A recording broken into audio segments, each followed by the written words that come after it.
Mahigpit na nagbabala ang Department of Labor and Employment o DOLE Region 2 sa mga employer na hindi tumalima sa pagbibigay ng 13-month pay at tamang holiday pay sa kanilang mga manggagawa. Ayon kay Janicia Verzola, Supervising Labor and Employment Officer ng DOLE Region 2, malinaw na itinatakda ng batas na karapatan ng bawat manggagawa ang makatanggap ng 13-month pay at kaukulang holiday pay bago matapos ang taon. Dahil dito sisimulan ng ahensya ang mas pinaigting na pagsisiyasat laban sa kumpanyang may ulat ng paglabag. Dagdag pa ng DOLE, huwag matakot magsampa ng reklamo sakaling hindi nila natanggap ang mga benepisyong ito.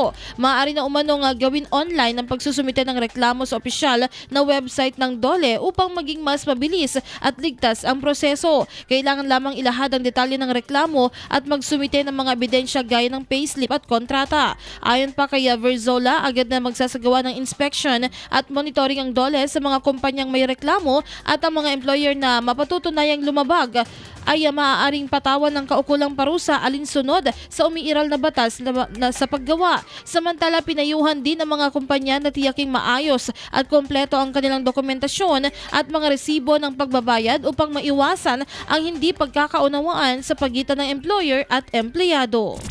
IFM News.